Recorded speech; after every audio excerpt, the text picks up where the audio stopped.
Como decía, retomamos entonces nuestra lección número 2, lo que la Biblia enseña acerca de ser una buena esposa. Hoy damos la bienvenida a la familia Vergara que está con nosotros acá. También ya llegaron la familia Mendoza Montilla. Bienvenidos. Mi madre y mi hermana Arlenis también están allí, así que bienvenidas, muy buenas noches. Estamos listos entonces para dar un breve repaso de los principios o las características que se espera de una mujer ideal, una mujer según el modelo de Dios, y que nos va a ayudar para poder ver las últimas que quedaban pendientes desde la semana pasada. Primero, decíamos que una mujer no puede ser, por muy social, muy servicial, muy trabajadora, muy respetuosa, muy fiel, muy todo lo que pueda tener. No puede ser la mujer ideal si primero ella no cree en Dios y ama a Dios. También vimos en segundo lugar que ella debe creer en Jesucristo como el Hijo de Dios. Puede tener todas las cualidades, pero si solamente tiene una idea vaga de Dios, es decir, cree en Dios, pero no tiene una idea específica, no conoce su doctrina, no conoce a la persona de Jesucristo o no le reconoce como lo que el Señor es, entonces esa mujer no puede ser la mujer ideal. En tercer lugar, vimos que esa persona que crea en Dios, que crea en Jesucristo, inevitablemente al escuchar el Evangelio o escuchar los pasos del Evangelio, del plan de salvación, va a oír, va a creer, va a arrepentirse, va a confesar, va a bautizarse para lavar sus pecados. Por lo tanto, se convertirá en cristiana y entonces, y solo entonces, podrá empezar a desarrollar en ella las cualidades de esa mujer ideal. En cuarto lugar, decíamos que ya siendo una persona que conoce a Dios y ama a Dios, que conoce a Jesucristo y que obedece el Evangelio de Jesucristo, lo ha obedecido, ella debe entender el compromiso que implica el matrimonio. Y hablábamos de que la Biblia establece el matrimonio sin considerar el divorcio. Desde el principio, la unión del hombre y la mujer es un arreglo o es un pacto de por vida. No se considera ni separación ni divorcio. El apóstol Pablo enseña en 1 Corintios 7, 10 al 11 que es pecado que la pareja se separe, es pecado que se divorcie. Incluso dice Pablo, para ser aún más específico, que si hubiera un momento en que tuvieran que separarse, debe ser por muy breve tiempo y debe haber un motivo justificado. Por ejemplo, él habla de dedicarse sosegadamente a la oración, pero que deben unirse en el menor tiempo posible para que no los tiente Satanás. Así que imagínese usted si él estaría de acuerdo o aprobaría una separación por motivos de pelea, por motivos de incompatibilidad, etcétera, ¿no? Jamás, sino si por oración dice, háganlo, pero en muy breve tiempo y vuelvan a unirse. Imagínense estos otros motivos. El compromiso del matrimonio es el compromiso de tener a esa persona de por vida. En quinto lugar, que fue lo último que vimos la semana pasada, ella es alguien que comparte, como los cristianos deberían compartir, las alegrías y los penas de la vida, las cosas negativas de la vida. Como hemos dicho, en esta vida vamos a vivir de todo y en la pareja, en el matrimonio, en el hogar, deben estar preparados para lo bueno y para lo malo. En este primer punto, el énfasis está en lo bueno. Todas las cosas buenas que Dios nos ha dado. Dice que Dios ha venido para que tengamos vida y la tengamos en abundancia, pero no solamente vida espiritual. También Él quiere que en esta vida terrenal nosotros gocemos al máximo nuestra relación familiar, gocemos al máximo a nuestros hijos, gocemos al máximo a nuestra pareja, gocemos al máximo a nuestros padres. Es que ya empecemos a vivir lo mejor que podamos esta vida para que también estemos listos para vivir la siguiente. Bien, entonces hoy entramos a el punto número 6. Ella es quien comparte las penas, aflicciones y tribulaciones de la vida con su esposo. En cada dolor de la vida y en cada tribulación que venga, la palabra tribulación es la imagen de un molino triturando los granos, ¿no? Dice que a veces llega una aflicción o un dolor tan fuerte a nuestra vida que es como si nosotros estuviéramos allí bajo el peso de ese molino y contra aquella roca o aquel material sólido que hay debajo, y nosotros simplemente somos o nos sentimos pulverizados. Ella debe estar allí. Cada esposo, por muy fuerte que sea, de mucho carácter o de mucho temperamento que se muestre, cada esposo enfrenta problemas que para él son desconcertantes, que a veces no sabe qué hacer, que a veces no sabe cuál es la mejor decisión, que a veces quisiera poder en ese momento tener la solución o las respuestas a mano, pero no las tiene, o sabe cuáles son, pero no están en ese momento a su disposición. Cuán grandemente entonces es bendecido todo esposo cuya esposa es verdaderamente una cristiana fiel. ¿Por qué? Porque una cristiana fiel, una cristiana que verdaderamente pone su confianza en Dios, que verdaderamente cree en lo que cada semana está estudiando de la Biblia, esa persona va a afrontar la vida a la luz de las grandes verdades de la palabra del Dios Todopoderoso, como dice Proverbios 3, 5 al 6, Segunda de Pedro 1, 5 al 11 y Gálatas 5, 22 y 23, que habla del fruto del Espíritu. Es aquella persona o aquella mujer que le ayuda a confiar verdaderamente en Dios como alguien bueno, como alguien santo, como baluarte o defensa en tiempos de angustia, como quien conoce a los que confían en Él. Si nosotros vamos a la Escritura, por ejemplo, a Proverbios 3, 5 al 6, que lo mencionaba, dice: fíate de Jehová tu Dios. Voy a reubicarme aquí antes de que Irving me pida que lo haga. Aquí estamos. Y vamos a subir aquí. Listo. Disculpen. Proverbios 3, 5 al 6. Fíate de Jehová de todo tu corazón y no te apoyes en tu propia prudencia. Reconócelo en todos tus caminos y él enderezará tus veredas. Y citaba también al profeta Nahum, el capítulo 1 y el versículo 7, dice este profeta: Jehová es bueno, fortaleza en el día de la angustia y conoce a los que en él confían. Entonces, una esposa que es verdaderamente cristiana ayudará a su marido a poner todas sus preocupaciones, su angustia, su tristeza en las manos del Señor, con plena confianza en que el Señor está cuidando de él. Recuerda lo que dice Primera de Pedro 5:7, que la ansiedad no es algo para que nosotros estemos luchando con ella, no es para que nos estemos, como decimos en buen panameño, enfrascando con ella o involucrándonos en una pelea o en una guerra con la ansiedad. La ansiedad es algo que debemos tomar y debemos colocarlo automáticamente en las manos de Dios. Señores, siento que la angustia me está enfermando, siento que la angustia me está dominando, siento que esto me va a hacer daño a mí y a mi familia, por lo tanto, Señor, lo pongo en sus manos, porque la angustia viene de que yo no sé qué hacer. La angustia viene de que no encuentro una puerta abierta. La angustia viene de que no veo una solución, no veo la luz, no veo cómo esto se podría resolver. Entonces, Señor, eso significa que ya está fuera de mis manos, fuera de lo que usted me pide que yo haga. Por lo tanto, lo pongo en sus manos, Señor, y usted que resuelve lo imposible, usted que lo puede todo, resuelva esto. Cuando una esposa piensa así, cuando una esposa le habla a su esposo así y le anima con esas palabras, definitivamente que ese hombre sabe que tiene a su lado una mujer ideal. Séptimo, una mujer que es el tipo de esposa o la clase de esposa que Dios quiere que sea, es aquella que comparte con su esposo las grandes alegrías de convertirse en padres y vivir como tales. Qué maravilloso es ser padre, qué maravilloso es ser madre. Lea Proverbios capítulo 31. Nadie está en una posición de mayor influencia o de una influencia más significativa en la vida de un ser que la de una madre.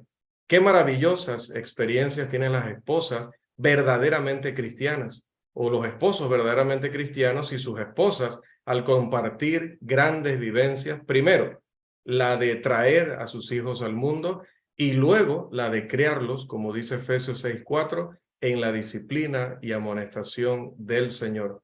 La mujer que sirve fielmente a Dios ama a sus hijos más que a la vida misma y se va a dedicar con todas sus energías, con toda su fuerza, a ayudarlos a que también se conviertan en cristianos fieles, como primero ella ha dado el ejemplo de ello. Ella comparte las alegrías de la vida con sus hijos. Ella permite que sus hijos vean también lo mucho que ella ama a su esposo, el padre de ellos. y lo mucho que ama a Dios, nuestro Padre Celestial.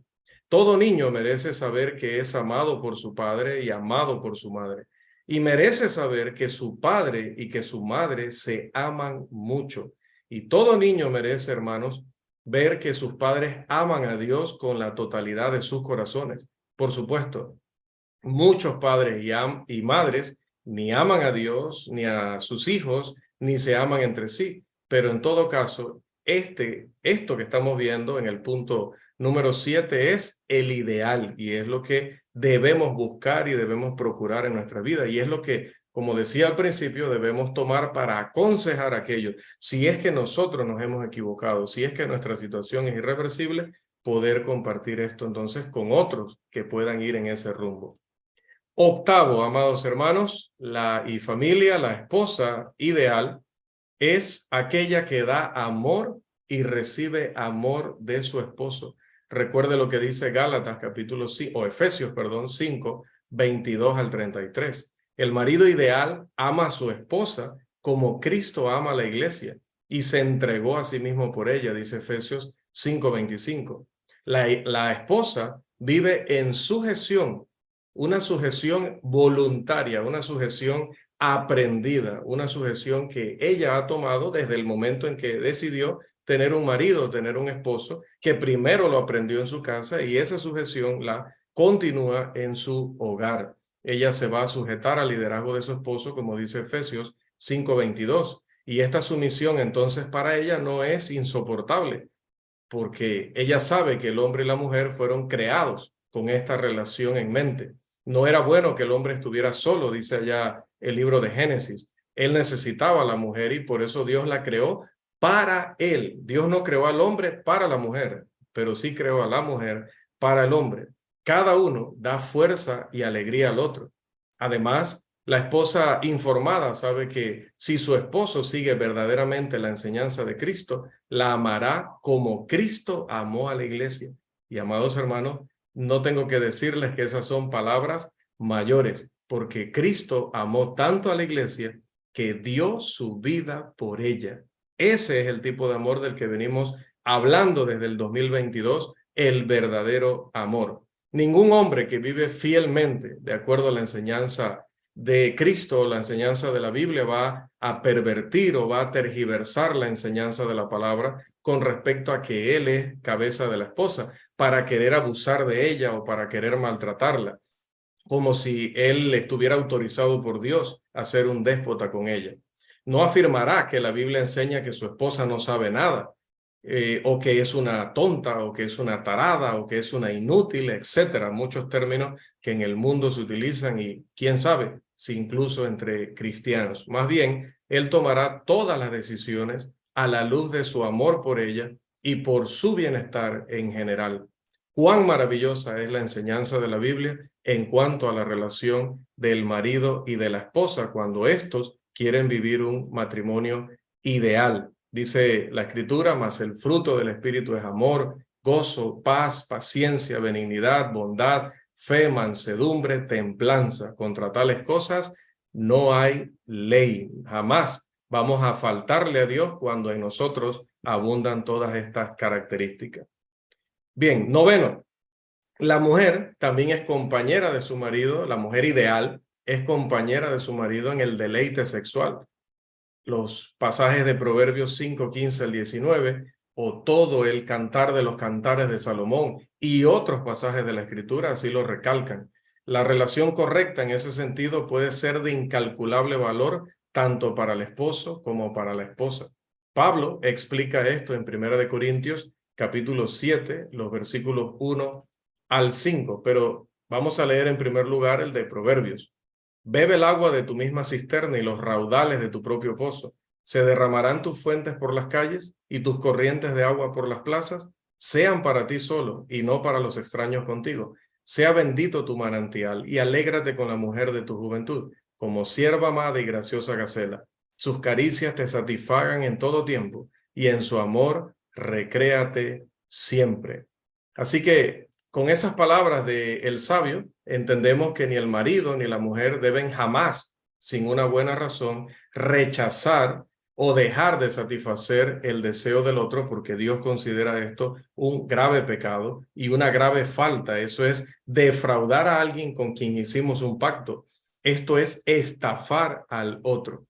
Las actitudes adecuadas hacia la intimidad física pueden enriquecer grandemente, enormemente la vida de ambos esposos. Sabio es el marido que es cariñosamente considerado también con los sentimientos y los deseos de su mujer, para no permitirse ser demasiado exigente, ser demasiado o ser rudo. Y sabia es la esposa que por su profundo aprecio y su profundo interés por su marido no se permite de ser culpable de negarle de manera caprichosa, de manera grosera o malcriada ese privilegio y ese placer vital que Dios, no el diablo, Dios lo ha colocado en el cuerpo del hombre y de la mujer. No actúan con egoísmo, no actúan con egocentrismo, no actúan con maldad del uno con el otro. La Biblia recomienda más bien la pasión en la relación matrimonial, pero otra vez, no el egoísmo, no el buscar solamente mi placer o el buscar solamente mi beneficio. Los esposos y esposas cristianos deben avergonzarse, no deben avergonzarse, perdón, de hacerle saber a su pareja cuán profundamente se preocupa por él o se preocupa por ella. Desdichado el hombre que no ama a su esposa como Cristo amó a la iglesia. Indigno es el hombre que no ayuda en su casa por amor a su mujer. Y desdichada es la esposa que no se da cuenta del poder para bien que hay en la obediencia a las instrucciones de Pablo en 1 Corintios 7, 1 al 5. Pero es difícil ser una buena esposa para un marido que es egoísta y desconsiderado. Es difícil. Entonces, ¿cuán necesario es que precisamente elijamos personas que estén dentro del redil del Señor? Porque de esa manera sabremos que por lo menos tendremos a alguien que sabe que es su obligación, que es su compromiso, producir el fruto del Espíritu que ya citábamos. 10, la esposa ideal es aquella que se esfuerza constantemente por ayudar a su marido a crecer espiritualmente. Reconociendo el liderazgo de él, la mujer debe procurar ganar a su esposo para la verdad, si es que éste aún no ha obedecido la palabra de Dios. ¿Y cómo lo debe hacer? Dice la Escritura que se lo va a ganar mediante su manera pura y su manera reverente de vivir. Ella debe, mediante su conducta, ante los ojos de su marido, ante los oídos de su marido, mostrarle a Cristo. Que cuando él la escuche hablar, escucha a Cristo. Que cuando él la escuche reaccionar, la vea reaccionar a alguien que está aprendiendo de Cristo. Su belleza más llamativa no debe ser la del cabello, la ropa, el rostro, la figura, sino la belleza de un espíritu que es como el de Cristo. Ella no debe decir ni hacer cosas que sean un impedimento para su caminar cerca de Dios. Recuerde 1 de Pedro, capítulo 3, los versículos 1 al 3.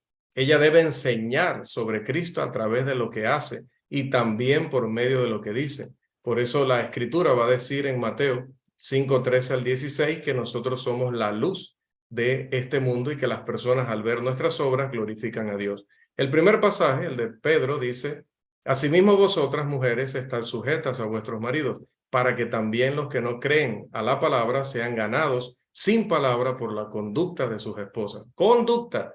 Puede predicarle el plan de salvación 1000 veces, pero si él ve que es una mundana, si él ve que es una persona que no cambia sus actitudes, que no crece, pues no va a creer en ese mensaje. Dice: considerando vuestra conducta casta y respetuosa, vuestro atavío no sea el externo de peinados ostentosos, de adornos de oro o de vestidos lujosos. También el pasaje de Mateo 5, 13 al 16. Vosotros sois la sal de la tierra, pero si la sal se desvaneciere, ¿con qué será salada? No sirve más para nada, sino para ser echada fuera y hollada por los hombres. Vosotros sois la luz del mundo. Una ciudad asentada sobre un monte no se puede esconder, ni se enciende una luz y se pone debajo de un almud, sino sobre el candelero y alumbra a todos los que están en la casa. Así alumbre vuestra luz delante de los hombres, para que vean vuestras buenas obras y glorifiquen a vuestro Padre que está en los cielos. También están las palabras del apóstol y del Espíritu Santo a través del apóstol Pablo en Filipenses 2, 15 y 16, para que seáis irreprensibles, es decir, intachables, personas que no hay que estar regañando y corrigiendo constantemente. Y sencillos, hijos de Dios sin mancha en medio de una generación maligna y perversa, en medio de la cual resplandecéis como luminares en el mundo, asidos de la palabra de Dios, para que en el día de Cristo yo pueda gloriarme de que no he corrido en vano, ni he trabajado en vano, que es en este caso el temor definitivamente de todo maestro o predicador. Ella está al lado de su esposo en todos los eventos y durante todas las tragedias y alegrías para ayudarlo a ser o vivir como un cristiano. 11, la esposa que Dios quiere que sea cada mujer es una con quien su marido puede ser él mismo. No tiene que fingir que es Superman. No tiene que esforzarse por ser el hombre más inteligente del mundo. No tiene ni incluso que pensar tener que hacerse una cirugía para ser más agradable para ella. No tiene que pensar ir a robar o meterse en un negocio deshonesto con tal de tener muchos fondos y de esa manera impresionarla con sus ganancias o mostrarse ante ella como decía, una roca que nada lo puede conmover, ¿no? Ella no le hará sentir la coerción de ser un hipócrita en su presencia, porque puede haber momentos, hermanos, en que él va a querer decirle, quizás con lágrimas en sus ojos, una frase como estoy preocupado y asustado, necesito hablar de este asunto con alguien y quién mejor que tú.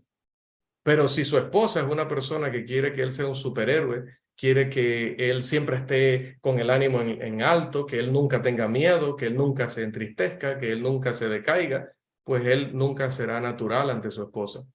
La esposa debe ser esa persona, porque si la esposa no es esa persona que puede, ante la cual él puede quebrarse, ante la cual él puede humillarse o puede sentirse vulnerable, susceptible, entonces, hermanas, amigas, familias, él va a buscar a alguien que sí lo haga. Y generalmente ustedes saben quién es esa persona que va a decirle, venga, que yo sí lo voy a consolar, yo sí lo voy a comprender, yo sí lo voy a escuchar y yo creo que usted es lo máximo. La esposa llega a conocer a su marido como realmente es y aunque espera que los dos puedan seguir creciendo en la gracia y el conocimiento del Señor, como dice 2 de Pedro 3:18, ella lo ama a pesar de sus defectos y debilidades, que aún pueden ser pecados, pero que ella entiende que también los tiene y que también debe crecer en ello. Ella no lo critica de manera destructiva, no lo ridiculiza. Ella no almacena en su mente, o no debe almacenar en su mente, los fracasos de los que él ha sido culpable en el pasado para poder usarlos en su contra en algún momento en el futuro. Lea 1 Corintios 13, dice que el amor no lleva cuentas del mal. Ella sabe que los actos aislados donde él ha fracasado no lo convierten en un fracasado en la vida, no es lo mismo. Yo puedo hacer un acto tonto y eso no me hace un tonto. El acto es tonto. Yo en ese momento actué como un tonto, pero no lo soy. Debemos librarnos de esos insultos, ofensas y menosprecios que quizás nos hicieron nuestros padres, quizás nos hicieron nuestros jefes y luego venimos y nos desquitamos con nuestra pareja.